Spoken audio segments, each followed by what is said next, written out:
Gustavo, minha esposa, os meus amigos, os nossos convidados, e agradeço principalmente ao Carlão e à Clarice pela oportunidade que eles me abriram aqui para falar alguma coisa a respeito de um dos mais importantes historiadores dos últimos tempos, que é o Yuval Noah Harari.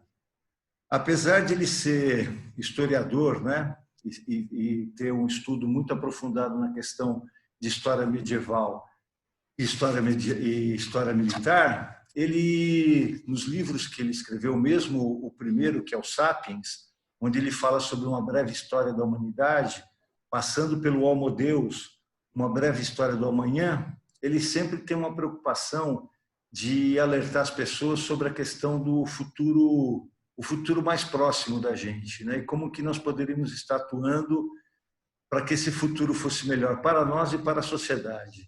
Então, mesmo ele não se qualificando como um futurólogo, como na tradição norte-americana existe, ele pode ser considerado um futurólogo, né? Eu relacionei alguns futurólogos aqui para vocês, depois eu posso até passar essa referência dos futurólogos e a sua obra. O mais antigo deles, que eu acho interessante, é o Alvin Toffler. Ele escreveu A Terceira Onda. Depois passa por um economista chamado Jeremy Rifkin. Ele tem um livro chamado O Século da Biotecnologia e o Fim dos Empregos, muito bons esses livros. Um inventor e futurista também, hoje ele é consultor da Google para temas da imortalidade, chamado Ray Kurzweil. Ele tem um livro chamado A Era das Máquinas Espirituais. E um advogado que virou advogada, porque ele é transgênero, a Martine Rothblatt, e ele tem um livro muito interessante chamado Virtualmente Humanos, As Promessas e os Perigos da Imortalidade Digital. E o Yuval Noah Harari, sobre o qual vou apresentar algumas coisas para vocês, é sobre o livro hoje, 21 lições para o século XXI. É um livro sobre o futuro mais imediato da humanidade, como eu já disse, e ele quer trazer, através desse livro, clareza para as pessoas, para evitar a desinformações, as distrações que a gente tem no nosso dia a dia e que evitam que a gente pense a respeito do futuro da nossa espécie e nosso próprio futuro. Porque ele fala no livro uma coisa muito interessante, que todos nós não podemos alegar ignorância sobre o presente e o futuro, porque a história não perdoa ninguém. E no julgamento da história, todos nós seremos julgados e teremos que pagar, né, o preço da nossa omissão. Ele fala também no seu livro que todos deveriam se interessar pelos tópicos contemporâneos, ou seja, todos aqueles assuntos que nos dizem respeito e que fazem com que a nossa vida ela assuma os coloridos que ela tem assumido hoje em dia. 21 lições para o século XXI é uma agenda global de interesse de todos os seres humanos e os nossos descendentes, os nossos filhos, os nossos netos, etc.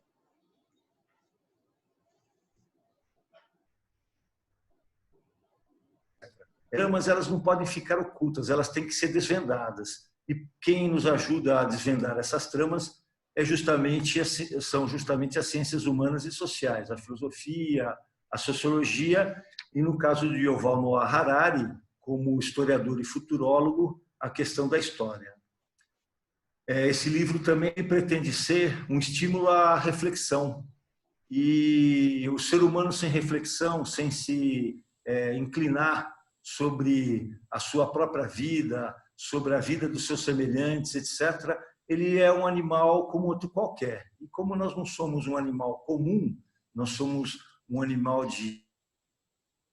espiritual e etc., nós temos o dever da reflexão. Esse livro também ele mostra a inteligência da nossa espécie, mas também a estupidez humana.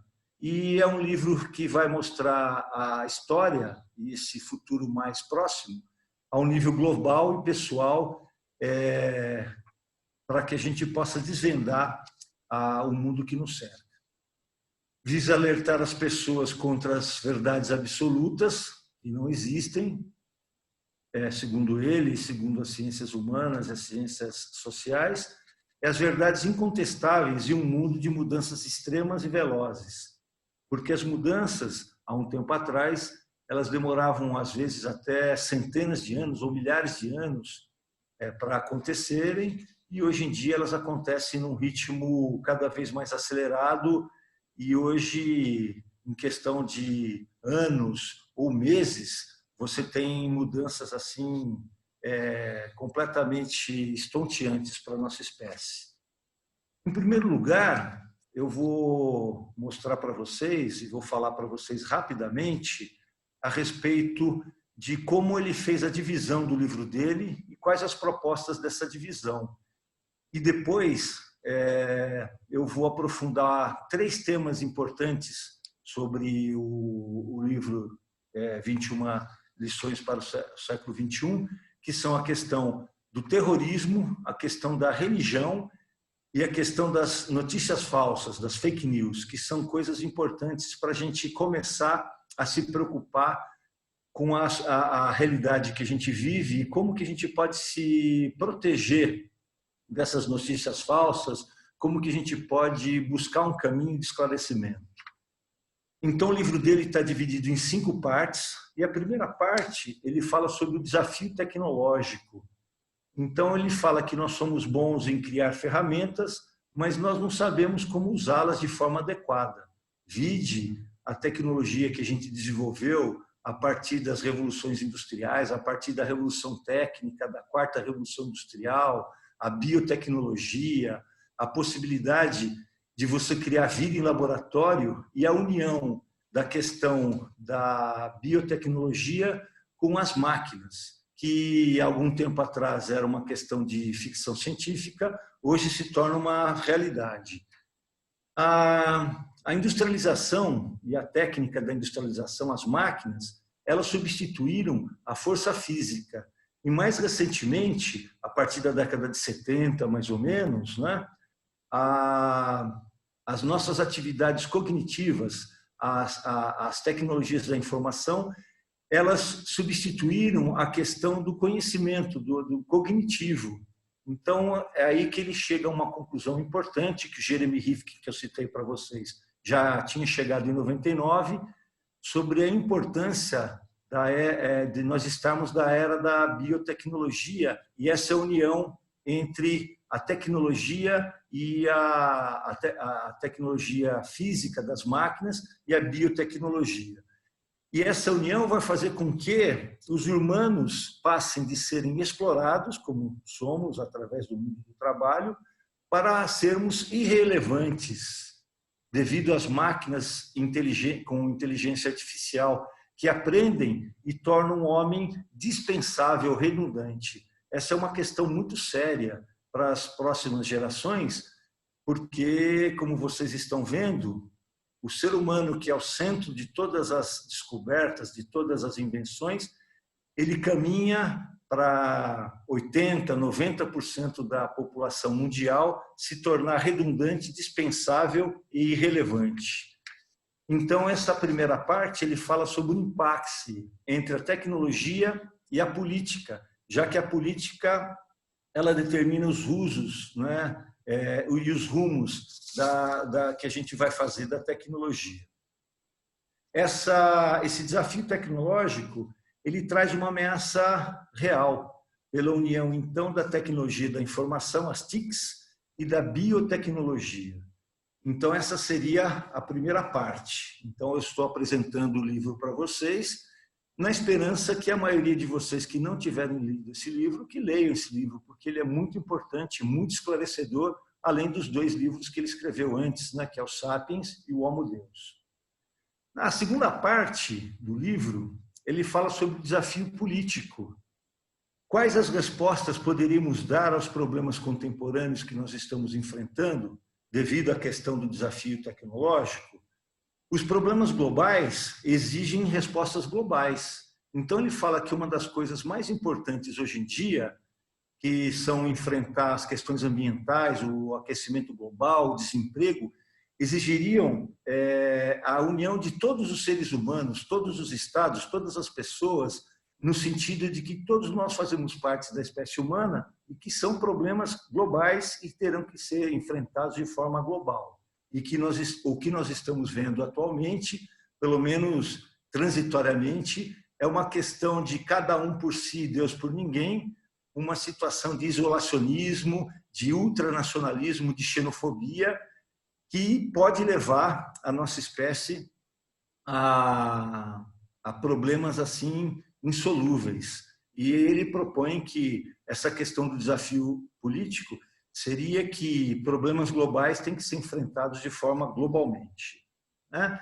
Onde estará a resposta, então? No Estado-nação, uma criação histórica a partir do século XVI, XVII, nas religiões tradicionais e sua sabedoria, como resolver o aquecimento global, tecnológica e problemas ambientais. Essa questão da disrupção tecnológica e econômica é uma questão muito importante, que é simplesmente o colapso de tudo que o ser humano tem feito tradicionalmente com bastante tempo, que está colapsando, que está entrando em decadência, que está entrando em crise, de formas assim avassaladoras e muito rápidas. Dois exemplos que eu posso citar a vocês é a questão do transporte, né, da mobilidade urbana, que é uma coisa super importante nas grandes cidades, mas que vai ocasionar, devido à inserção, à colocação da tecnologia dentro da questão do transporte, o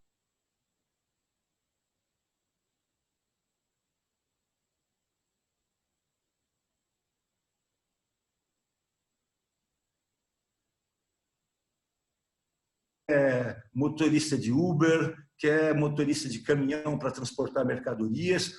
Toda essa categoria de profissionais será extinta a partir do momento em que nós resolvemos essa questão da tecnologia do Wi-Fi 5G, onde você vai ter finalmente conseguido a internet das coisas, onde todas as máquinas estarão interligadas entre si, mais ou menos 100, 200 bilhões de máquinas, interligadas com 8 bilhões de seres humanos. Então, você vai ter simplesmente a extinção massiva, né, disruptiva, em fração de segundo, de segundos, de bilhões e bilhões de empregos. Então, esse é o desafio político, né? O que nós vamos fazer com a disrupção tecnológica, o aquecimento global, problemas ambientais, a questão do desemprego e etc. A terceira parte do livro, ele fala sobre a questão do desespero e da esperança. Ou seja, essa situação que nós estamos vivendo é realmente uma situação desesperadora, mas ela também traz a esperança de que o homem possa resolver essas questões de forma global e poder sair dessa armadilha que ele mesmo se colocou a partir daquela frase que eu disse a vocês no começo da minha fala, que nós somos muito bons em criar ferramentas, mas nós temos assim muita dificuldade em como usar essas ferramentas novas que nós criamos, tá? A tecnologia e a política descontroladas, elas levam o ser humano então ao desespero, mas também à esperança. É necessário, segundo Yuval Noah Harari, manter o controle e o foco no humano e entender que é necessário humildade na religião. E eu fiz questão de separar essa questão, eu fiz questão de separar esse tema para vocês da religião e da humildade, porque é um tema que leva a um fenômeno que nós estamos vivendo, que deu uma arrefecida, que é a questão do terrorismo. E muita parte do terrorismo mundial, ele traz em si essa questão da falta de humildade na religião, a falta da humildade na política e a falta da humildade no uso da tecnologia e a necessidade de convivência em comum. Então, essa terceira parte do livro, ele fala de desespero e esperança. A quarta parte do livro, ele fala sobre a questão da verdade. É necessário compreender os dilemas e problemas globais, dando um sentido ao mundo.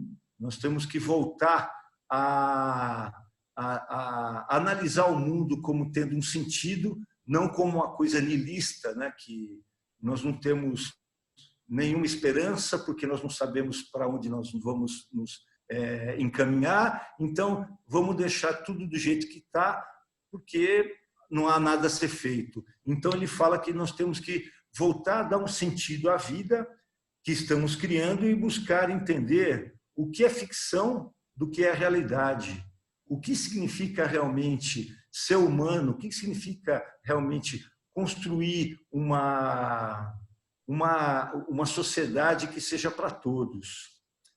E na quinta e última parte, ele fala sobre adaptação às mudanças, a questão da resiliência, onde ele vai levantar 3 questões importantes: a questão da educação, e ele vai fazer uma afirmação muito pesada, que muitos de nós não admitem, que a vida do ser humano seja mudança, e nós nos apegamos sempre à permanência.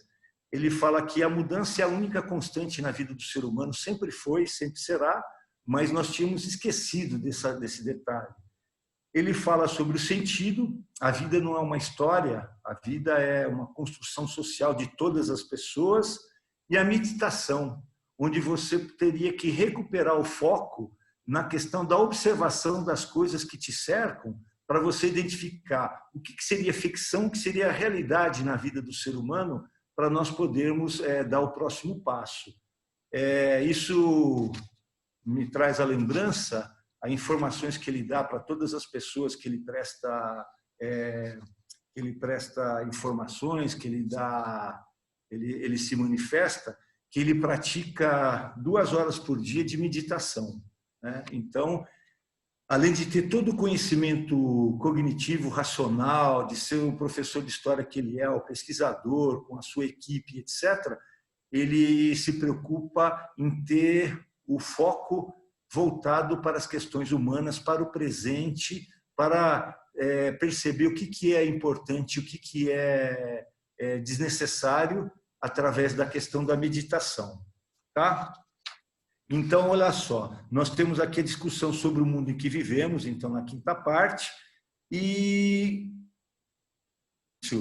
pois foi a política hoje em dia, a discussão, segundo ele, foi sequestrada por extremismos. Então, o que nós passamos no Brasil hoje em dia, onde é quase que impossível você debater ideias, e sempre a gente parte, hoje em dia, para um fla-flu, né? Uma discussão como se a vida fosse um jogo de futebol. Isso não acontece só no Brasil.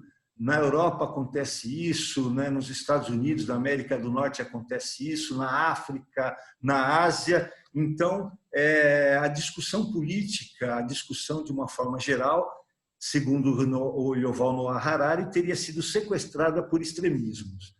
A livre expressão em sistemas não liberais ou pouco liberais como o nosso está cada vez mais difícil devido a informações falsas, a difamação e a destruição de reputações. Foi por isso, então, também que eu selecionei para vocês um tema, de todos os temas maravilhosos que ele elenca, a questão da fake news, né? Das notícias falsas. E ele levanta uma questão que eu já vou adiantando para vocês, se é que algum dia o ser humano teve uma era de ouro das notícias verdadeiras, né? Interessante isso a gente discutir daqui a pouco. Então, nós começamos a nossa discussão tratando a questão do terrorismo, né? Então, a questão do terrorismo é uma questão muito importante. Por quê? Porque é a tentativa de pequenos grupos que não têm condição de se organizar militarmente para enfrentar uma guerra. Eles tentam mudanças políticas, religiosas ou sociais através do quê? Através do controle da mente. Mas como o controle da mente, Fábio? O controle da mente a partir da questão da lógica do terror.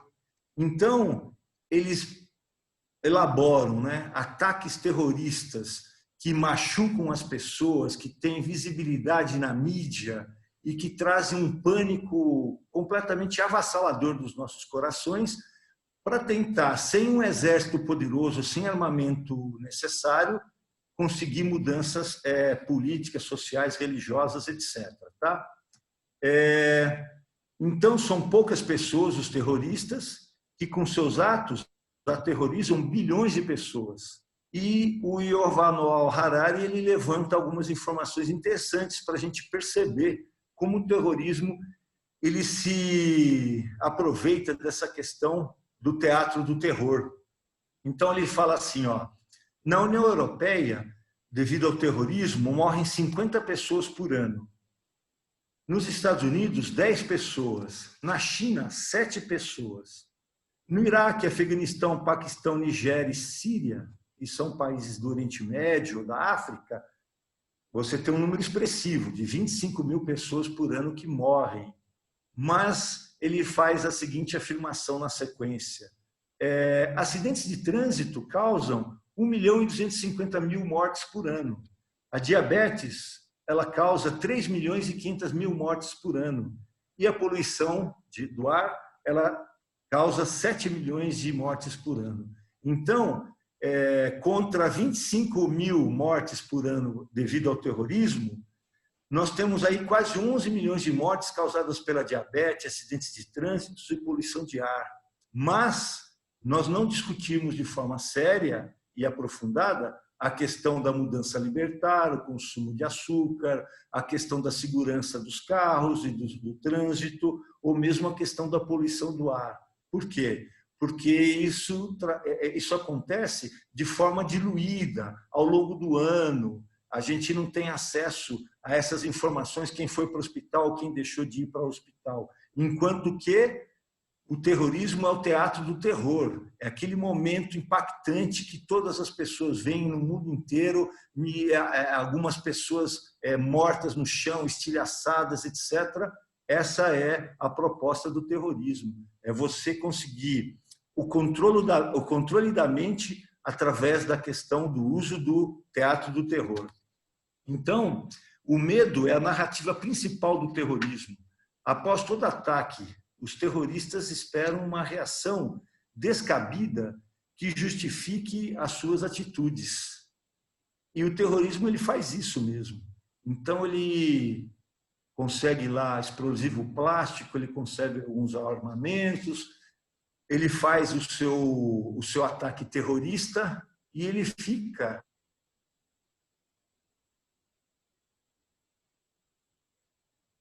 Estado, da polícia e dos exércitos. Por quê? Porque o Estado ele tem que responder dessa maneira para mostrar a sua legitimidade e para mostrar também que ele é responsável pela questão da segurança de todas as pessoas. E aí o Yuval Noah Harari ele faz uma afirmação que é muito importante para o nosso entendimento. O Estado ele vende essa questão da segurança como sendo possível para ser estendida a todas as pessoas, a todos os seus cidadãos, mas isso é impossível de ser alcançado. Então, a reação destemperada dos estados, da polícia e dos exércitos, fazem as pessoas neutras, as pessoas comuns, mudarem de opinião. Puxa vida, né? Eles fizeram aquele ato terrorista, mas olha só qual foi a resposta do Estado. Foi uma resposta violenta, foi uma resposta pesada, uma resposta que submeteu toda uma comunidade, que deve ter algum terrorista lá dentro, mas todas as pessoas estão sendo submetidas. Então, ele acaba criando uma relação de empatia com a causa que os terroristas estão desenvolvendo. E que é o quê? A tentativa de mudar uma realidade política, uma realidade religiosa, uma realidade econômica, através do teatro do terror. A ação destemperada é necessária para demonstrar a força do Estado. Os terroristas são fracos, eles não têm condição de armar exércitos, eles não têm condição de sustentar uma guerra, mas eles optam pelo o espetáculo teatral, o espetáculo do terror. O Estado responde com o teatro da segurança, que, como eu já disse a vocês, é impossível de ser alcançada para todos os cidadãos. Imaginemos hoje a maior nação do mundo, economicamente, militarmente, com uma população de 310 milhões de habitantes, que são os Estados Unidos da América do Norte. Se o Estado norte-americano ele vai conseguir garantir dentro do seu próprio território ou fora do seu próprio território, na África, na Ásia, na Europa, a segurança absoluta de todos os seus cidadãos. Isso é simplesmente impossível. E nós não podemos esquecer também, pessoal, que dentro dos Estados Unidos existem os supremacistas brancos, existem determinados grupos de ódio que, por vezes, cometem atentados terroristas, como o atentado de Oklahoma, alguns anos atrás, onde supremacistas brancos eles explodiram uma van na frente de uma agência governamental, causando a morte de mais de 150 pessoas. E como nós temos a desinformação hoje em dia sobre a questão da violência terrorista. Ontem, nós tivemos a explosão do porto de Beirute, no Líbano. De imediato, ao invés de nós termos tempo para fazer a análise do que teria acontecido realmente, todos já falaram, ato terrorista. O Donald Trump foi para todas as redes de televisão falando que os meus bravos generais me informaram, sem sombra de dúvida, que foi um ataque terrorista. Alguns comentaristas televisivos, alguns comentaristas do rádio que virou TV, falaram que, olha, isso ali não era só uma questão de fertilizante, não, que estava guardado. É uma questão de combustível para mísseis para agredir Israel. Então, além dessa questão do terrorismo ter contaminado todos os corações e mentes, você também tem, então, essa falta de análise que o Yuval Noah Harari fala que é importante para que nós tenhamos a serenidade de coração, a atenção voltada ao dia a dia, para que nós possamos ter tranquilidade e não sucumbir a essa questão do controle das nossas mentes através do teatro do medo. Então, vamos continuar aqui, né? Os terroristas são como uma moeda que você coloca, que você joga dentro de um jarro vazio. É uma moeda só, mas como o jarro está vazio, ela faz muito barulho, então ela é notada. Ou seja, os atos terroristas, eles são atos isolados de poucas pessoas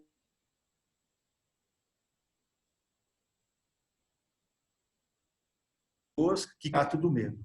O Estado precisa mostrar sua eficiência e legitimidade através de reações destemperadas.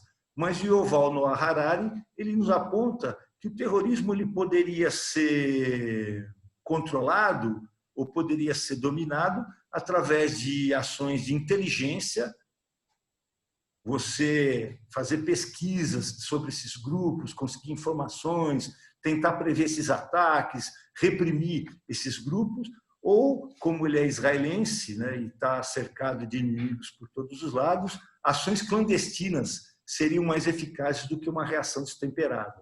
Mas ele aponta uma coisa importante, que é um cenário perigoso para o futuro do terrorismo e para o futuro da humanidade. Seria se os terroristas eles conseguissem acesso a armas nucleares, então nós teríamos o terrorismo nuclear, a questão de hackers que pudessem invadir sistemas de computação, que pudessem inviabilizar sistemas bancários, etc., que seria o ciberterrorismo, e a questão do bioterrorismo, ou seja, esses terroristas conseguirem organismos biológicos geneticamente alterados que possam ser lançados sobre populações. Se no futuro próximo ou distante os grupos terroristas conseguirem esse tipo de armamento para desenvolverem o terrorismo nuclear, o ciberterrorismo ou o bioterrorismo, segundo o Yuval Noah Harari, nós teremos o fim da nossa vida privada e o controle absoluto de toda a nossa existência em nome do quê? Em nome do combate a esse tipo de terrorismo que continuaria sendo de poucas pessoas, mas com armas realmente letais. A segunda parte, então, da nossa conversa hoje diz respeito à questão da religião. E por que eu fiz questão de separar para vocês essa questão da religião, que está na parte 2 e na parte 3, sobre o desafio político e desespero e esperança. Porque muitos atos de terroristas, eles estão ligados à questão da intolerância religiosa, à questão da falta de humildade para que nós percebamos que todas as pessoas, todas as culturas são únicas e devem ser respeitadas, e que não existe nenhuma cultura que seja superior à outra e deva ser preservada em nome ser preservada em detrimento de outra cultura. Então vamos lá. Religião e nacionalismo. Nós imaginamos que o racionalismo ele é uma coisa pronta e acabada. Todos nós somos seres racionais. O iluminismo veio a partir do século XVII e XVIII e fez com que todos nós entendêssemos o mundo de forma racional, e está tudo resolvido, porque nós temos sistemas de educação, porque nós desenvolvemos a ciência, então está tudo tranquilamente encaminhado. O Harari fala que não. Ele fala que a maioria das pessoas elas são adeptas de criacionismos bíblicos, criacionismos islâmicos, de concepções politeístas de religiões diferentes, que acreditam, em primeiro lugar, nas suas divindades ou na sua divindade, em detrimento do pensamento racional. E isso é muito engraçado, né? Segundo ele. Por quê? Porque todos os xamãs, todos os sacerdotes, todos os rabinos, todas as pessoas envolvidas com a religião, quando você tem alguma doença, quando você tem alguma coisa que o aflige, você sai correndo para o médico e sai correndo para tentar tomar um remédio. Apesar que hoje nós sabemos também que vivemos um momento de irracionalidade, onde você tem movimentos assim muito organizados e de muita expressão, movimentos antivacinais ou movimentos contra determinados remédios provados cientificamente, não remédios que sejam fruto de conhecimento científico, mas que não têm eficácia, esses não. Mas todas as vezes que nós temos algum problema então de saúde, a gente continua com o nosso credo, segundo Harari, mas saímos correndo para a questão do científico, para a questão do médico, para a questão do racional. Então, e essa questão de religião e nacionalismo, ele traz três problemas para nós refletirmos. Seriam os problemas técnicos. Bilhões de devotos que levam seus filhos, em primeiro lugar, ao médico, usando a ciência. Como eu disse, vitória da ciência fez a religião mudar. Quando o cientista falha, procura outro caminho. E ele alerta que quando a religião falha, o que acontece? O sacerdote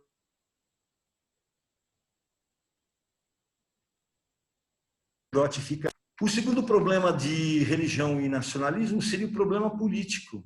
Os textos sagrados sustentam a autoridade e não o verdadeiro conhecimento, segundo Harari, podendo ser adaptado para uma explicação científica e econômica. Você pode pegar uma orientação do Alcorão e adaptá-lo à economia, ou mesmo da Bíblia, ou mesmo do Antigo Testamento, mas os textos sagrados das maiores religiões, eles são argumentos de autoridade e não argumentos de conhecimento.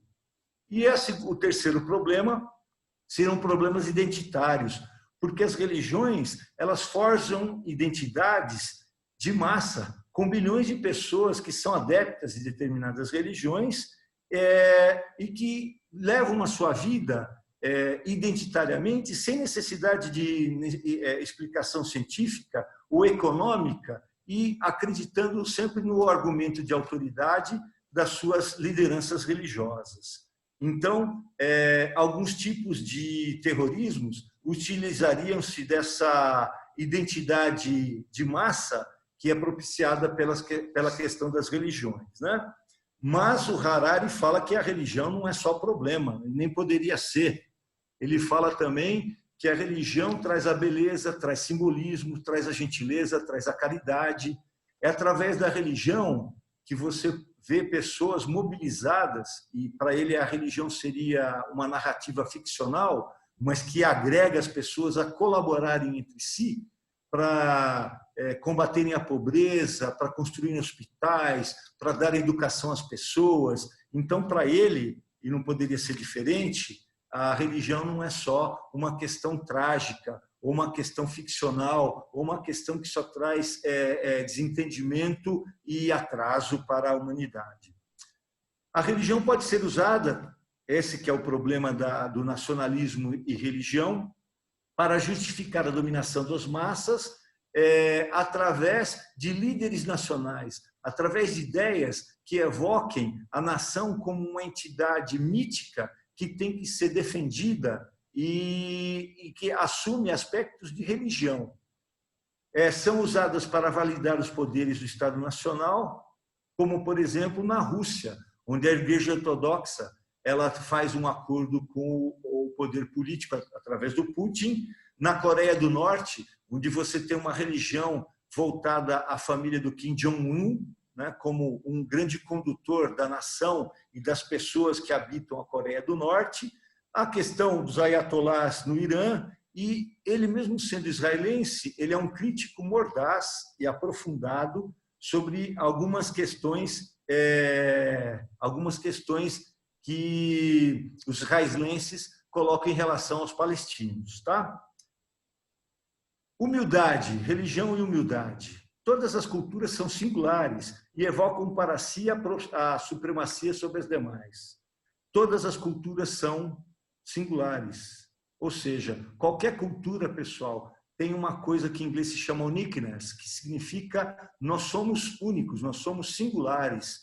Então, nós somos a expressão da divindade, nós somos a preservada, enquanto as outras demais expressões culturais, religiosas, etc., têm que ser combatidas. E o Harari faz uma crítica mordaz a essa questão, porque dentro da nossa cultura nós somos tolerantes e somos benevolentes, enquanto pregamos palavras de ódio em relação às outras culturas e às outras religiões. As religiões seriam a fonte da moral e da ética, segundo a visão religiosa, mas para o Harari seria uma falta de humildade, uma falta de racionalismo, a gente não perceber que a questão da moral e da ética é uma questão que está dentro dos nossos genes. E ele sempre, como historiador, aponta muitas fontes científicas, muitas fontes que ele pesquisou e a equipe dele pesquisou, e ele aponta, então, que todos os mamíferos sociais, como lobos, golfinhos, grandes primatas como orangotangos, chimpanzés e gorilas, trazem dentro de si a questão da criação de comportamentos morais e éticos. Para o quê, pessoal? Para que eles possam viver em sociedade, eles vivem em sociedade, e para que eles possam ter a questão da cooperação e a sobrevivência garantida. E nós somos animais, nós somos mamíferos sociais.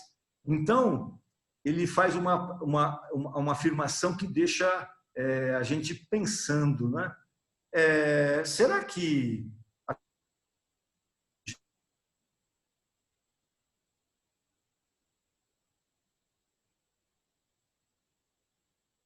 não reconhecer que outras espécies, que outros animais, outros mamíferos assemelhados a nós, elas possam ter desenvolvido comportamentos morais e éticos para poderem conseguir cooperação entre si e sobrevivência. E ele cita alguns exemplos muito interessantes, como, por exemplo, na África, diversos chimpanzés e gorilas que tratam com carinho e com proteção chimpanzés e gorilas que perderam as mães e ficaram órfãos, né? Então, eles são protegidos por esses machos alfa para que não sejam vítima de bullying, entre aspas, né? dos outros chimpanzés e gorilas. Outro exemplo que ele dá interessante é na matilha dos lobos. A matilha dos lobos ele também envolve essa questão dos mamíferos sociais. E para você ter a cooperação, ensaiar a questão da captura de outros animais, os filhotes acabam brincando entre si, um mordendo o outro, cercando, derrubando o outro no chão. E quando você tem um filhote que é mais agressivo, que não respeita as normas do jogo, que está sendo brincado naquele momento, os outros filhotes separam o filhote agressivo e não brincam mais com ele até que ele aprenda que todas as brincadeiras, todos os jogos têm limites que devem ser respeitados.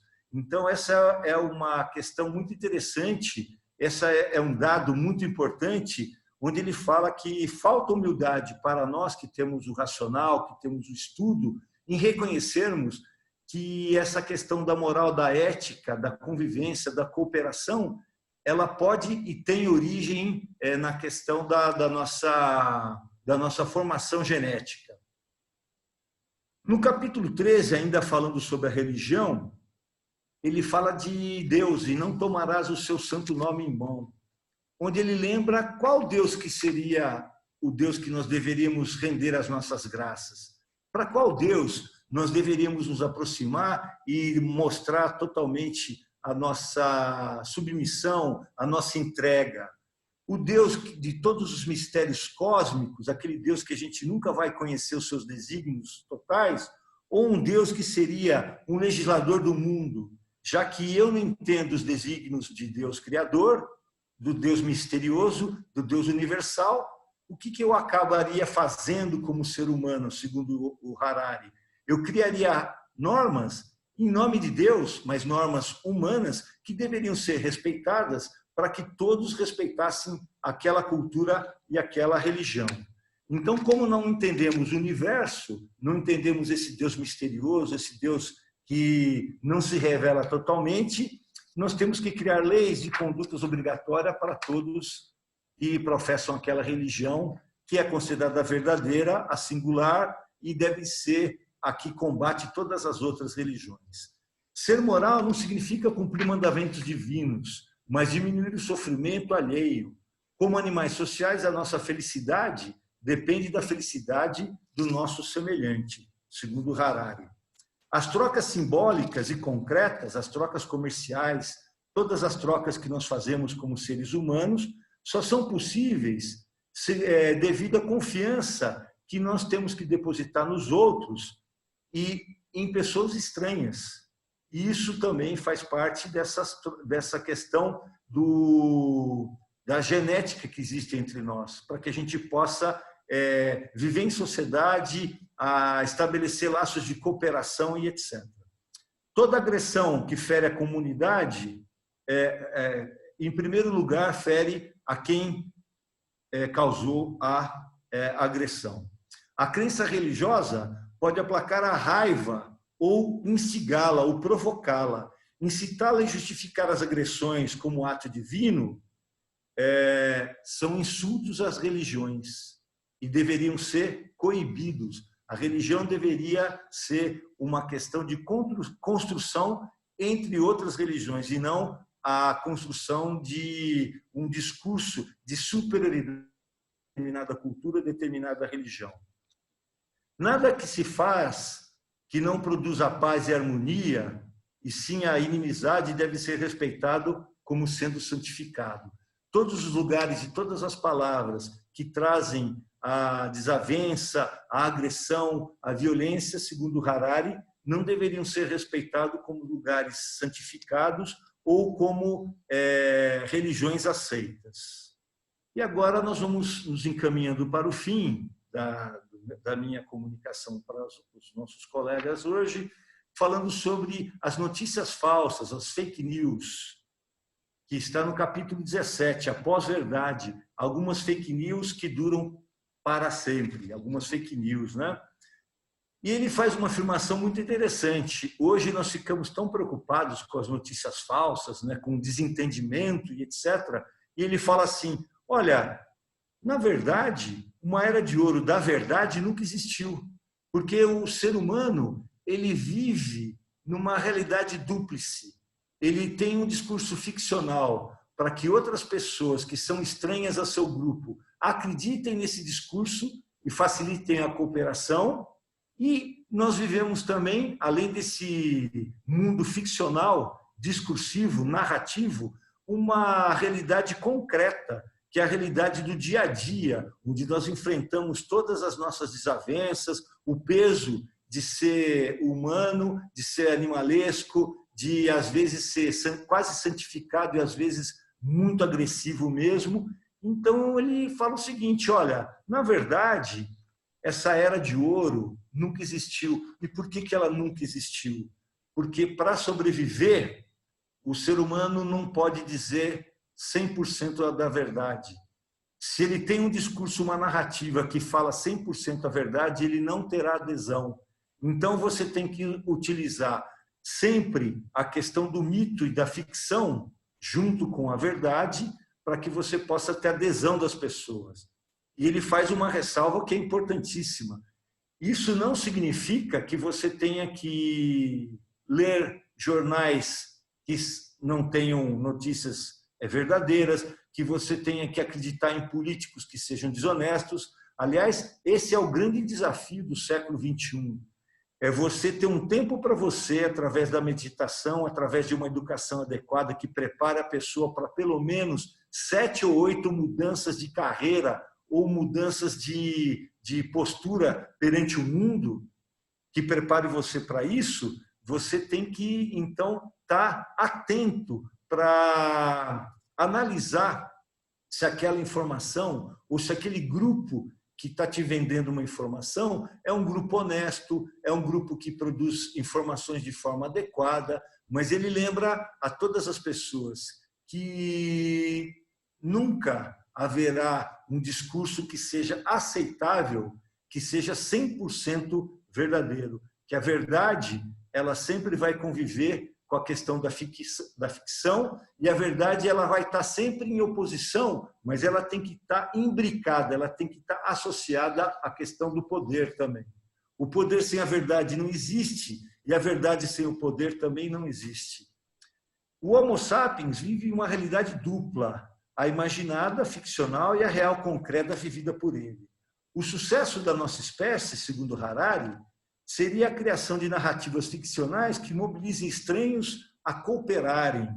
Então, ele dá o exemplo, você tem 2 bilhões e 100 milhões de cristãos no mundo que cooperam entre si, não muito, né, mas cooperam entre si devido à narrativa cristã. Você tem 1 bilhão e 800 milhões de muçulmanos que cooperam entre si devido à narrativa muçulmana, e assim sucessivamente. O nacionalismo, como eu falei a vocês, que nasceu por volta do século XVII, XVIII, ele é uma ficção importante, ele é uma narrativa importante, porque agrega as pessoas em torno de uma ideia de fazer parte de um grupo nacional, mitológico, e que existiria há milhares de anos. Então, ele vai dando alguns exemplos para nós, que eu pensei aqui para vocês, para esclarecer essa questão.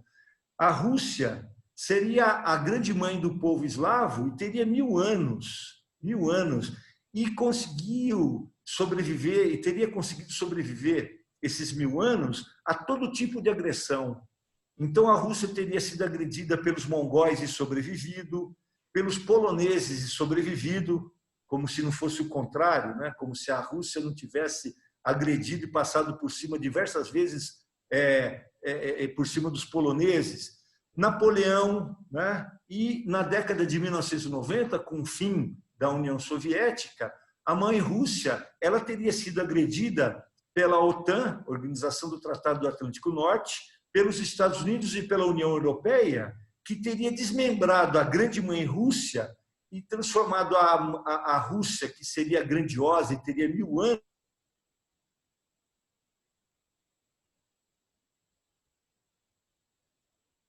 ultranacionalista, que é aceito pela Igreja Ortodoxa, aquela questão da religião que nós discutimos, e através do poder político, que é o Putin, que agrega todas essas pessoas que acreditam nesse discurso mitológico de uma Rússia de 1000 anos. Não precisamos também ir muito longe para lembrar que o discurso do Adolf Hitler era da questão do pan-germanismo, da grande mãe germânica que teria enfrentado e destruído o Império Romano e que teria que ter espaço de novo para criar um império que durasse 1000 anos, e por aí vai. Ele, apesar de ser judeu, ele faz uma crítica muito feroz à questão do sionismo, à questão da volta do povo de Israel, que estava disperso pelo mundo, para a Palestina, sem aceitar que os palestinos existissem, né, naquele espaço também. O sionismo, ele prega, alguns sionistas, né, pregam o retorno do judeu à Palestina, um povo sem terras, que seriam os judeus, retornando uma terra sem povo, que seria a Palestina e os palestinos, né? As pós-verdades, as fake news, narrativas falsificadas para agregar massas, usada pelo fascismo, o nazismo, nas décadas de 20 e 30 do século passado, e hoje em dia para justificar também comportamentos completamente agressivos com grupos de pessoas que não professem a nossa mesma religião, o nosso mesmo pertencimento político e etc. Então, vejam bem o que ele está dizendo para nós. Essa questão das falsas verdades sempre existirão. O ser humano ele não aguenta a questão da verdade pura, ele sempre mistura a verdade com a ficção para ter apoio das outras pessoas, mas a gente tem que se esforçar muito para conversar bastante. Por quê? Porque os desafios que nós estamos enfrentando no século XXI são desafios que dizem respeito à nossa própria sobrevivência enquanto espécie, porque são desafios tecnológicos, ambientais, etc., e são desafios globais, e como Harari disse, problemas globais têm que ser enfrentados de forma global. A verdade absoluta promove o afastamento absoluto. Para se obter adesões, é necessária a criação de mitos e meias-verdades. Vide o que o mundo está passando agora, aqui mesmo no Brasil, na Polônia, na Hungria, nos Estados Unidos, na França, em todos os lugares onde você tem políticos que criam essa mitologia de um passado grandioso histórico de 1000, 2000 anos que, na verdade, não existiu.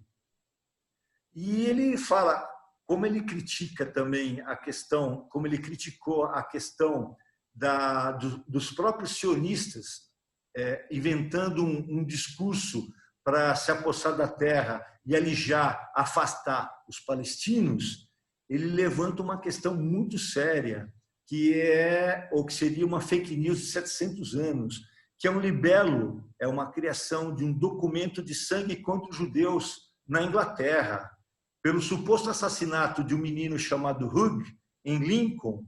Esse jovem ele foi encontrado morto no fundo de um poço. E como os judeus eles têm essa expertise na questão do comércio, do ganhar dinheiro, da compra e venda, da ourivesaria, eles se deram muito bem nessa questão da transação comercial. O que acontece? Os ingleses da cidade de Lincoln, eles começaram a criar um discurso falso de que os judeus teriam tramado a sua morte. E no dia 29 de agosto de 1255, século XIII, portanto, foi criada uma mentira que se espalhou como um rastilho de pólvora, que os judeus eles tinham assassinado esse menino e que, na verdade, os judeus da Inglaterra eles sequestravam crianças, alimentavam essas crianças, engordavam essas crianças para depois executá-las. Então, o que vai acontecer? Em 1290, portanto, alguns anos mais tarde, milhares de judeus foram assassinados e foram expulsos da Inglaterra. No confronto entre a verdade e o poder sempre ganhará. E para ganhar, ele sacrificará sempre a verdade, criando ficções mencionistas a seu respeito. Quais seriam os antídotos para a gente terminar a nossa comunicação de hoje, né? O nosso bate-papo, que vai se transformar num bate-papo daqui a pouco, né? O antídoto seria: pague sempre pelas suas informações. Não existe jantar de graça. Tudo que oferecem de graça para nós, nos meios virtuais, eles cobram um preço através do seu cadastro, através de oferecer a informação do jeito que eles quiserem. Então, pague para obter informação. E, segundo, esse vai dar trabalho e é uma afirmação importante para nós e para que a gente possa também replicar para as outras pessoas. Não vamos ter preguiça. Assuntos importantes requerem aprofundamento.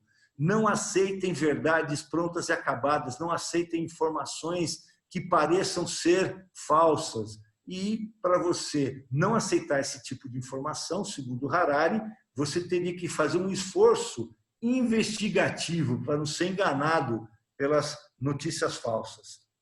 Ficção científica seria um gênero importante para despertar os tópicos contemporâneos em nós e fazer com que a gente se desperte por essas questões tão importantes do século XXI, ou seja, 21 questões para o século XXI. E com isso eu encerro a minha apresentação e começamos aqui, através do meu querido amigo Carlos, essa questão das perguntas que vocês queiram fazer ao vivo ou através do chat. Ok, Fábio, parabéns. Fábio, temos aí uma primeira pergunta da Clarice, né? Ela pergunta, né, que ela primeiro faz uma afirmação, né? O Harari fala do pouco que sabemos sobre as nossas mentes, Sim. Nossa consciência, né? E fala muito sobre desenvolvimento tecnológico. Sim. Ainda dá tempo de mudarmos? Olha, por uma questão de otimismo, eu acho que sempre há tempo. E é uma questão muito interessante que a Clarice levantou para a gente, porque desde a década de 90, de 80, né, com a presidência do Bill Clinton, no fim da era Reagan, nós percebemos que nós tínhamos poucas informações a respeito do cérebro. Nós tínhamos chegado à Fossa das Marianas no oceano, com 1.200 metros de profundidade, chegado à Lua, mas nós não tínhamos muito conhecimento a respeito do nosso próprio equipamento mental. E começamos a fazer muitas pesquisas a respeito da neurociência, do funcionamento do cérebro. Tanto é que o Harari ele fala que é um dos perigos muito grandes. Hoje em dia, o escaneamento do nosso cérebro, o hackeamento do nosso cérebro, o uso de dispositivos corporais que nos controlem, não só do lado de fora. Ele fala assim que 1984, do George Orwell, o Grande Irmão, é fichinha para o que a gente pode passar. E o que a gente poderia passar? A obrigação de ceder material genético para saber de futuras doenças, a obrigação de você colocar dispositivos tecnológicos e biológicos que rastreiem o seu batimento cardíaco, sua temperatura, para saber se você está falando a verdade ou não, se você está trabalhando ou não. Aí é que fala a questão da esperança do Harari, né, Clarice? A questão da discussão do político. Então, deixa eu ver se eu pego aqui. Você tem a desafio tecnológico, mas a segunda parte do livro dele é o desafio político. É a questão da importância do político ser discutido, ou do político não ser um político tradicional, ser um político antenado para as coisas que estão acontecendo, que não são mais ficção científica e que vão mudar totalmente as nossas características. Nós podemos nos tornar pós-humanos, nós podemos nos tornar ciborgue, nós podemos ir para a direita, para a esquerda, para o centro, mas se nós não tivermos a paciência e a disposição de discutir, assuntos importantes têm que ser aprofundados. Depois eu passo para você uma série de leituras, né, para você ver o que pode acontecer com o ser humano para o bem ou para o mal. E como o próprio Harari diz, né, Clarice?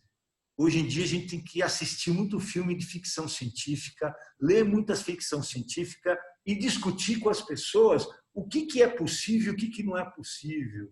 Qual o caminho que a gente pode trilhar para que a gente não seja só o quê? um ser humano redundante, né? Ele fala uma coisa muito séria, né? Mais sério do que você ser explorado é você ser irrelevante, é ser redundante.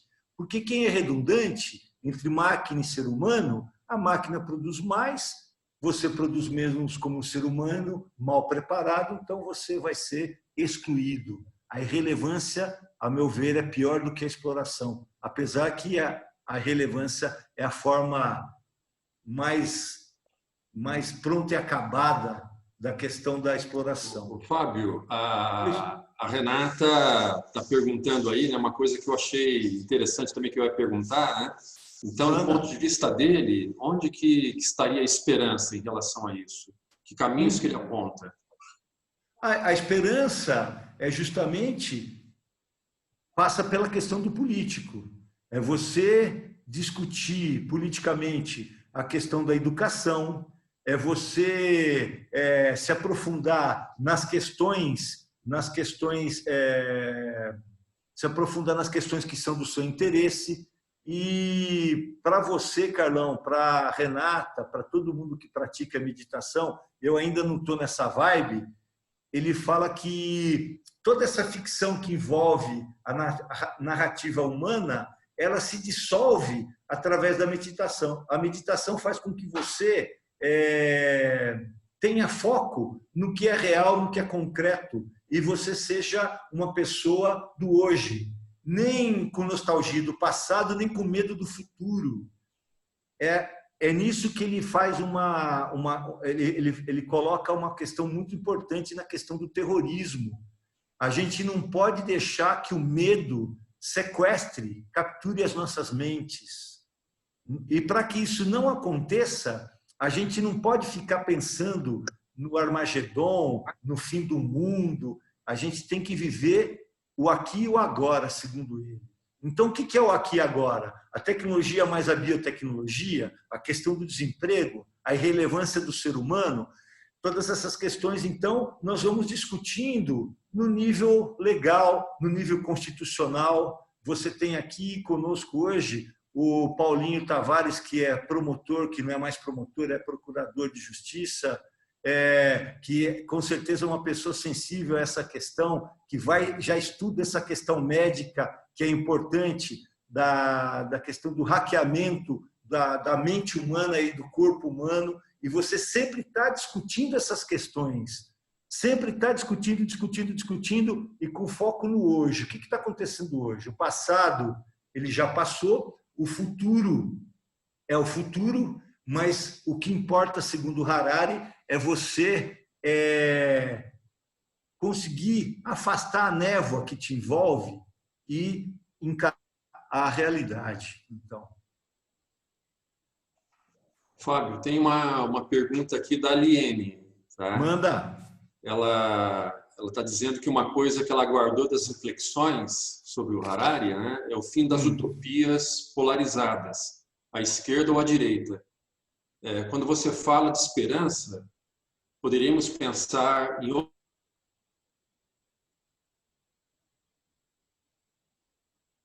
outras notas, mais do que uma utopia comum, seja um encontro e respeito entre a individualidade de cada um? Gostaria de ouvir suas reflexões a esse respeito. Olha, o Harari, a esse respeito, né, ele deixou bem claro que nós não somos uma espécie humilde. Nós temos culturas e religiões que são uniqueness, mas que, para os seus, nós temos tolerância e uma palavra de apreço, de conforto. Para os outros, nós temos uma palavra de ódio e destruição. E o Harari ele fala o seguinte: nós temos 3 narrativas importantes. A narrativa fascista, que foi derrotada, a narrativa socialista, comunista, soviética, que foi derrotada, e a narrativa liberal, que tem que ser criticada, mas é a narrativa que mais se aproxima do respeito da individualidade, da troca entre as pessoas, como a Liene levantou, o respeito das culturas, o respeito do diferente. Mas ele sempre fala o seguinte: é uma narrativa que está sob ataque hoje em dia, sob ataque do discurso de ultradireita, fascista. Como ele mesmo fala, a questão do diálogo foi sequestrado pelos extremismos, tanto à direita quanto à esquerda, mas nas leituras que eu fiz do Harari, dos 3 livros dele, ele deixa bem claro que o liberalismo ele tem que ser intensamente criticado e aperfeiçoado, porque ele seria, na atualidade, o único caminho que poderia garantir essa questão da discussão política que eu falei com a Clarice, da proteção da individualidade. Então, não vão nos obrigar a colocar implante de localização no corpo, não vão nos obrigar a dar saliva ou cabelo para saber qual que é a nossa saúde genética, e tudo isso vai ser seria discutido através do modelo liberal, mas aperfeiçoado, né? Um modelo liberal depurado desses extremismos, e que as pessoas pudessem perceber. Isso que eu acho que é interessante do Harari, né? Existe um movimento muito forte contra o globalismo e etc., mas ele coloca a questão em pratos limpos. Nós estamos num mundinho pequenininho, desse tamanho, né? Que tem problemas globais e não comporta a gente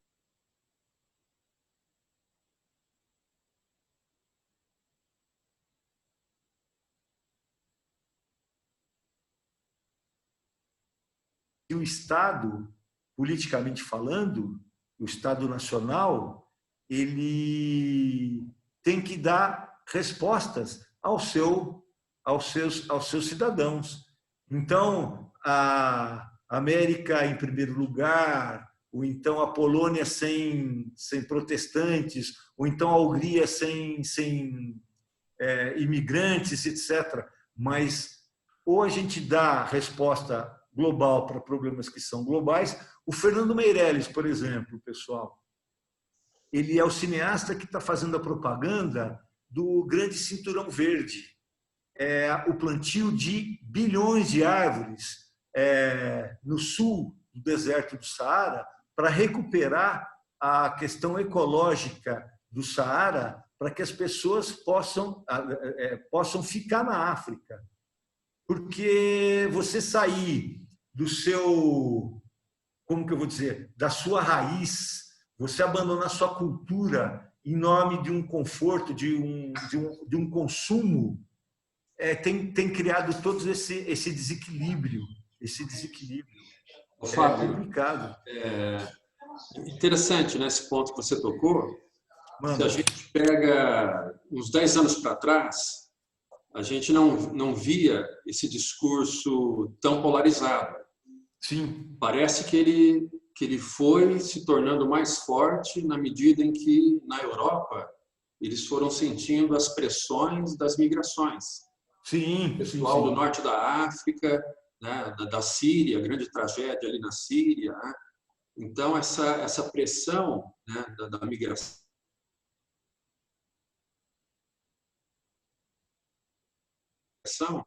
na Itália, na Espanha, na França. E a gente vê uma coisa parecida agora dos americanos, né, com a China. Como a China representa uma ameaça, né, ao poderio econômico norte-americano, também se cria um discurso, né, nacionalista e que tem uma polarização aí, né, tem um diálogo bem polarizado. Sim. O Harari faz alguma reflexão sobre isso, a respeito de um mundo que está cada vez mais globalizado, com mais relações, né? Ele chega a falar alguma coisa sobre isso, essa questão geopolítica, interferindo nessa radicalização dos discursos. Como eu falei, né, Carlão? Eu pensei em alguns exemplos, mas ele fala sobre a China e ele falou sobre a Rússia. Essa questão do ultranacionalismo, é realmente uma questão de você não perder o status, né? Você não perder a sua posição. O que significa a Rússia ela aderir ao ultranacionalismo? A Rússia ela foi a maior potência mundial, a segunda maior potência mundial, que rivalizava com os Estados Unidos até 1991. Então, o que acontece? Acontece que ela perdeu seu espaço, as pessoas empobreceram, as pessoas perderam seu status de grande potência. E o que o Putin, politicamente, ele percebeu? Ele percebeu que as pessoas precisavam dessa injeção de autoestima e ele começou a desenvolver esse discurso da Rússia grande, da grande mãe Rússia, tal. Em São Petersburgo, agora não sei se é São Petersburgo, mas na Rússia existe uma estátua que representa a grande mãe Rússia, a grande mãe russa, é a terceira maior estátua do mundo. Ela tem 84 metros de altura e ela representa realmente essa questão do nacionalismo russo. Os Estados Unidos é a mesma coisa. O Trump não está preocupado com essa questão se o vírus é chinês ou não, porque ele sabe que nós estamos com problemas globais ambientais, estamos mexendo em ecossistemas, os vírus e as bactérias, eles são seres unicelulares, ou então só têm o DNA como vírus, mas eles querem sobreviver. Então, eles vão sair dos seus ecossistemas e vão contaminar o ser humano. Então, ele não está preocupado com a China nesse sentido. Mas por que ele fala que o vírus é chinês? Ele fala que o vírus é chinês porque a China, em 76, o Mao Tse-tung morreu, em 77, o Deng Xiaoping assumiu, de 77 para cá, ela se tornou a segunda potência do mundo. Economicamente, daqui a 4 ou 5 anos, a China vai se tornar a maior potência econômica do planeta.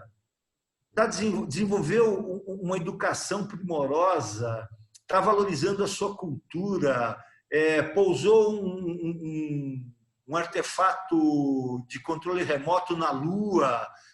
A China é uma nação realmente de excessos, né? E isso a partir de 1977. O Trump deve estar apavorado com a China. Agora, tem algumas questões importantes. Nós precisamos do 5G para ter a internet das coisas, todas as coisas conversando entre si, o carro autônomo, vai ser uma maravilha. Mas a China, ela é realmente uma ditadura. A China, o Deng Xiaoping é um imperador amarelo. E eu não falo isso em tom de crítica só, mas o receio do Donald Trump, ele pode ser real. Em que sentido? Você adota uma tecnologia 5G para conseguir um download de 10 gigas, 30 gigas por segundo. 30 gigas por segundo é consciência humana. E o que acontece? Você está usando essa tecnologia que pode estar sendo usada de forma subreptícia, de forma escondida, para captar informações sobre a questão das tecnologias, poderio militar dos Estados Unidos. Mas eu faço também uma outra provocação também, né? Será que o Google, a Microsoft, todos os aplicativos que a gente usa de graça, eles já não fazem isso? Já não capturam a nossa identidade, a nossa essência material de consumo, de preferências, etc.? Alguém lembra o último livro que comprou, quanto que pagou, qual foi o dia? Alguém lembra a roupa que comprou? Alguém lembra o último pedido de comida que você fez? Qual cartão que você passou? Está tudo isso registrado, já acontece. É que para os Estados Unidos é humilhante você ter um país como a China, que estava caindo pelas tabelas na mão do Mao Tse-tung, ter se reerguido como se reergueu e se tornar um império amarelo de alta tecnologia, etc. Então, a questão entre China e Estados Unidos é uma questão de hegemonia política, econômica, militar E essa questão nacionalista, ela vem justificar essa questão da agressividade dos estados, né, Carlão? A questão da Itália não aceitar estrangeiro, a Europa também, etc. Fábio, tem aqui uma pergunta da Laís. Ela disse que você falou sobre assistirmos ficção científica. Sim. Mas muitas ficções apresentam um mundo distópico e não utópico. E ela fala que, para ela, isso é bastante angustiante. E ela pergunta, né? Dizem que a arte imita a vida, né? Mas muitas vezes ela antecipa o que vai acontecer, né? E isso acontece cada vez com mais velocidade. Né? Olha, bem-vindo ao mundo dos angustiados, Laís. Eu não quero prometer para você um mar de rosa, porque é difícil. Eu gostaria de prometer a você, a minha esposa, a todos os presentes aqui. Mas também o mundo não caminha para essa distopia, não. O Harari ele fala que a vida não é a ficção que a gente vê nos livros ou na televisão, nas mídias. Que existe essa possibilidade, se a gente tiver preguiça de aprofundar as informações, se a gente tiver preguiça de tentar discutir politicamente o que está acontecendo, pode ser que a gente caminhe sim para uma distopia. Mas tudo que você vê distopicamente nos filmes, etc., você pode aplicar na sua mente treinada e meditativa para que aconteça de uma forma positiva, para que o 5G seja usado para o ser humano, para educar todas as pessoas, para que os celulares possam ser usados para educar as pessoas que nunca vão ter acesso a uma educação presencial. E quantos bilhões de pessoas, Laís, de criancinhas na África e na Ásia, com um celularzinho na mão, vão ter uma cabeça tão boa, tão genial, que vão conseguir entender tudo aquilo lá, sem professor, sem nada, intuitivamente. Isso, para mim, é a utopia possível, né? É a utopia que me faz acreditar que tudo vai ser de forma bem melhor do que a distopia que a gente assiste, né? O medo captura a nossa alma. Como que o terrorista domina a gente? Ele domina a nossa mente pelo teatro do medo. A gente não tem que ter medo do futuro. A gente tem que ter esperança no futuro, mas não uma esperança boba. Quando você estiver angustiado, ou quando qualquer de nós estivermos angustiado, vamos perceber que todas as coisas que acontecem de ruim nos filmes distópicos, nas séries distópicas, pode acontecer de bom. A cura de doenças, as pessoas sendo felizes, a molecadinha tendo acesso à internet. Isso eu falo em classe a todo momento. Quantos bilhões de pessoas, quantos bilhões de crianças vão ter acesso à educação, vão ter acesso ao racional, ao científico, por causa daquela coisinha lá que nós da classe média só usamos para fazer besteira, fazer comprinha, mandar WhatsApp e tal, grupinho, mandar isso, mandar aquilo. Aquela molecada vai estar ávida. Eu fico imaginando aqueles menininhos assim da África, da Ásia, assim, com o celularzinho na mão, 5G, o cara navegando ali, aprendendo tudo. Tem um vídeo muito bonito na internet, chama O Buraco do Muro, que é a molecada na Índia aprendendo a navegar na internet através de um muro, de uma construção abandonada, que uma empresa de alta tecnologia colocou uma tela de computador. E a molecada lá pirando, e o aproveitamento dos meninos na escola aumentou 200%. E uma coisa que eu não esqueço desse vídeo é que a ampulheta que aparece quando você está navegando, ela em hindu chama Danru. Danru significa o tambor de Shiva. Então, olha que interessante. Você pega a religiosidade da molecada de rua hinduísta e eles pegam, se apropriam da questão da tecnologia, a mais avançada, e começam a nomear a partir do quê? A partir da realidade religiosa deles. Então, não é ampulheta. O tempo não está passando, o Shiva está tocando o tambor. Olha que interessante, né? Fábio, então, você falou aí a respeito das abordagens do Harari sobre meditação. Sim. A Clarice estava lendo o livro, né?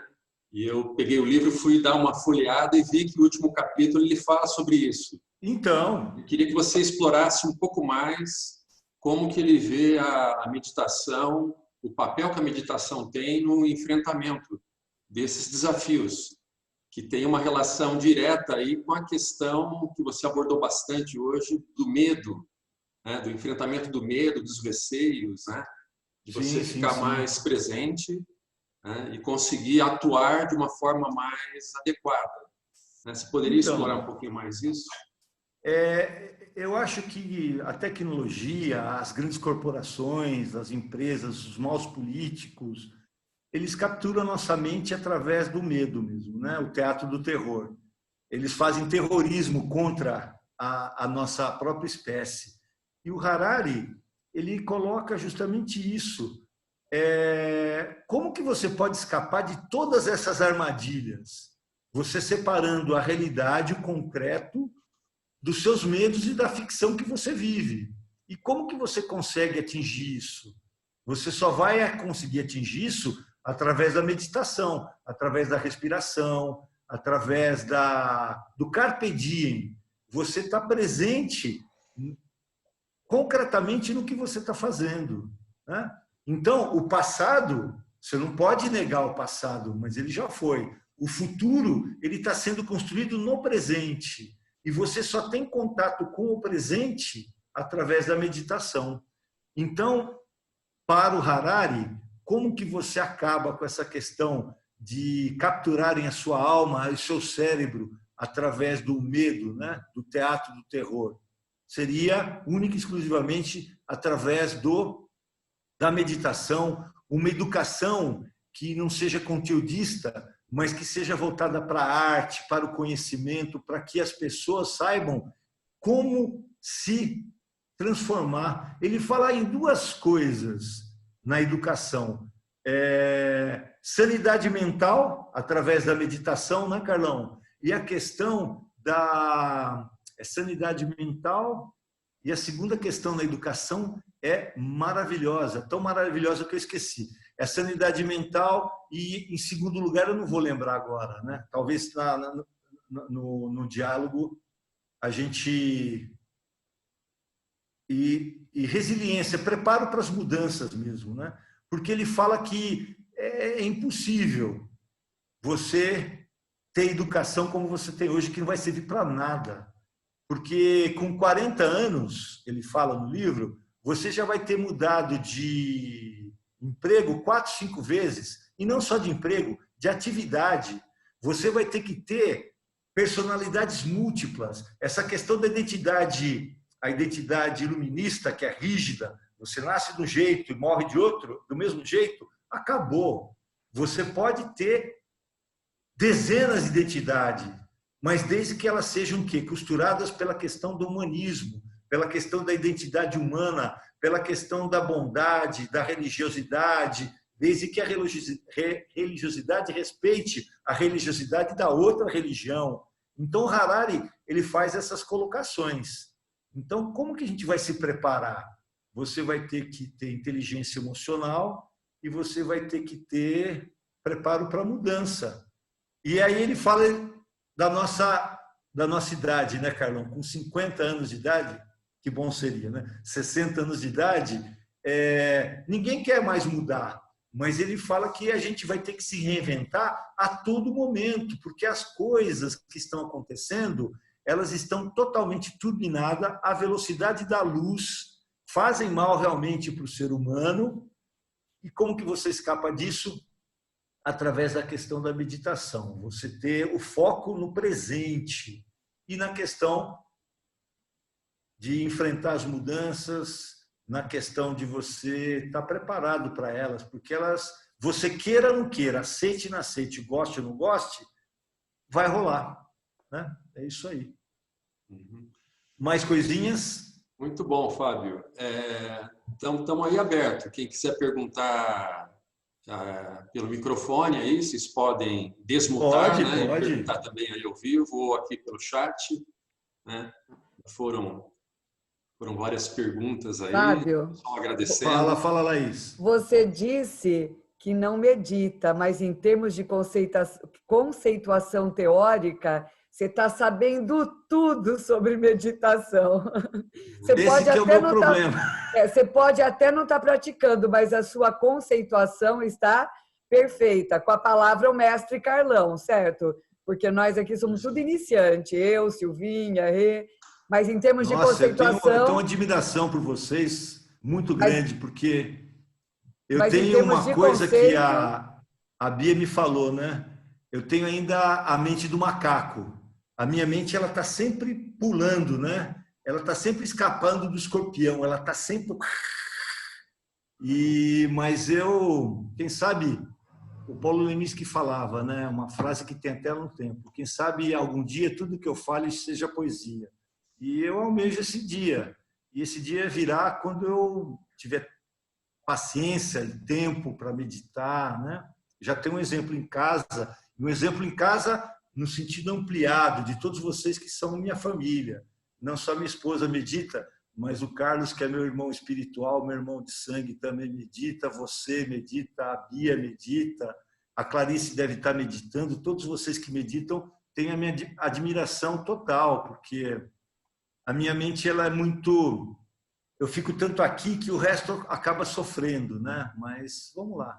Um dia, quem sabe tudo que eu diga seja poesia. Isso é uma verdade que eu persigo.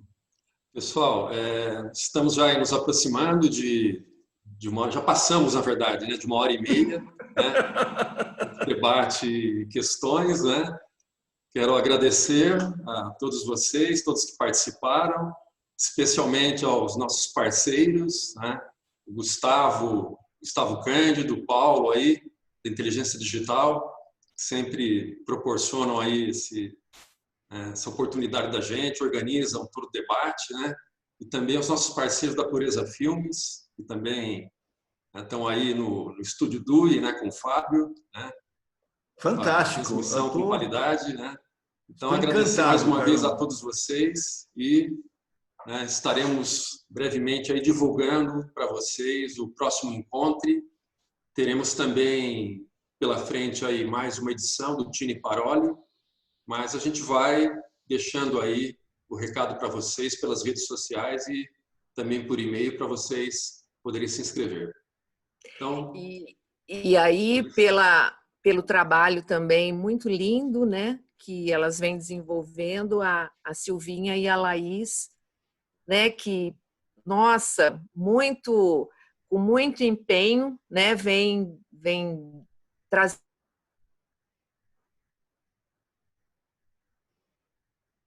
olha, foi assim sensacional, viu?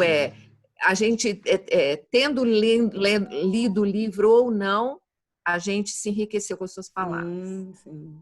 Obrigada, viu? Obrigada, Laís. Obrigado, Silvia. Eu confesso para vocês que eu estava apavorado, viu, com o tamanho da responsabilidade de estar aqui perante vocês, porque eu sabia que seria uma plateia de gente amiga, gente super chegada, né? Mas dá até moleza das pernas. A única ressalva que eu faço é que o Gustavo, ele arrumou toda a biblioteca dele, está tudo bonitinho. Agora, a hora que eu voltar para casa, a Silvia vai simplesmente me fazer dormir no sofá da sala, né? Porque a minha biblioteca é simplesmente o buraco negro. Olha só que coisa horrível, meu. Amor, olha, deixa eu falar, então. Ó, desculpa o resto da plateia, mas você foi primoroso, maravilhoso. Amei hoje.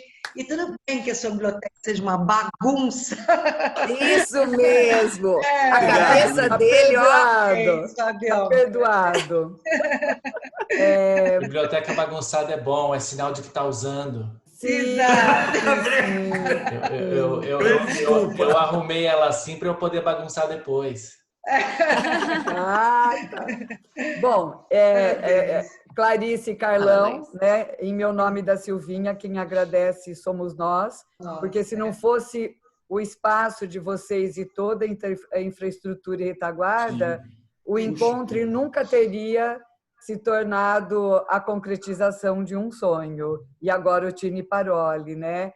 E eu não vejo a hora disso voltar a ser presencial, porque estou sentindo muita falta. Eu amo o Dui, faço propaganda para todo mundo.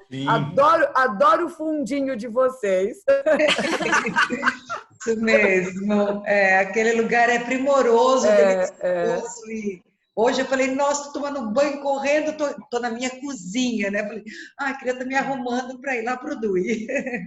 Eu também. Delícia. Não vejo a hora. Então, nossa gratidão, tá bom? Gostei demais de ter tido a presença do Paulinho, da filha do Paulinho, né? Da Clarice, de todo mundo aí de Londrina. Muito legal, viu? Ô, pessoal, obrigada, você merece. Queria agradecer aí a presença do professor Fábio, excelente. Nossa, que vozeirão. Eu acompanhei aqui quietinho, né? E da Jovem Pan.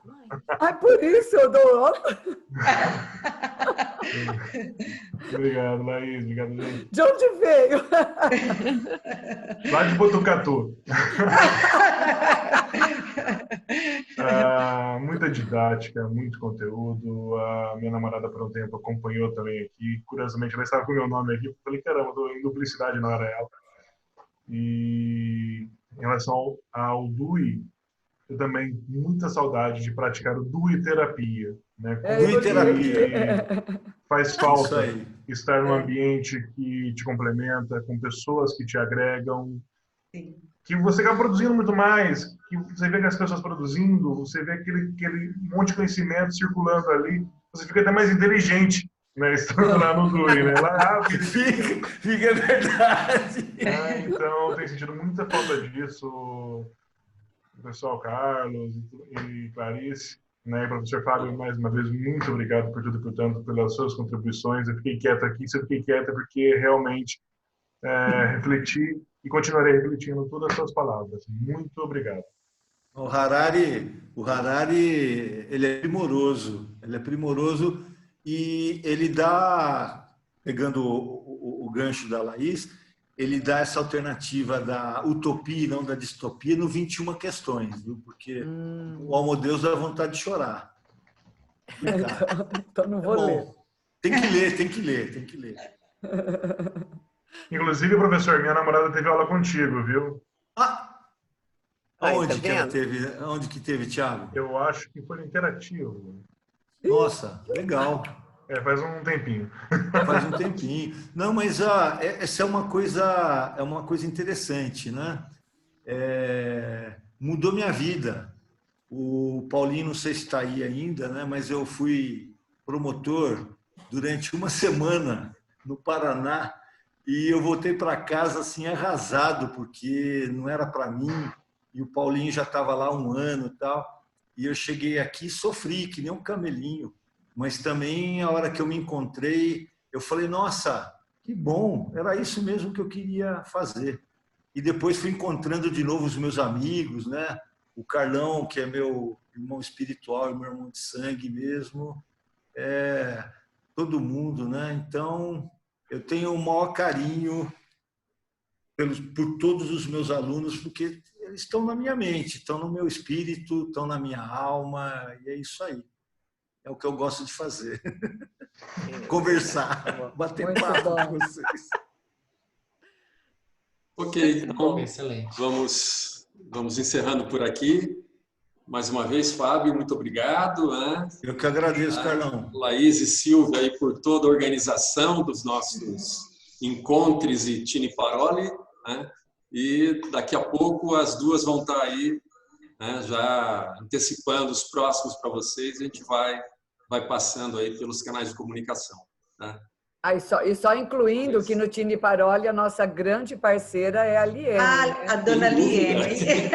Se não fosse ela, não aconteceria. Cabeça todo o projeto, né? Se não fosse ela, não aconteceria. Sim. Ok, pessoal. Então, até a próxima para todos. Tchau, Fábio. Obrigado. Mais um abraço. Queridíssimos.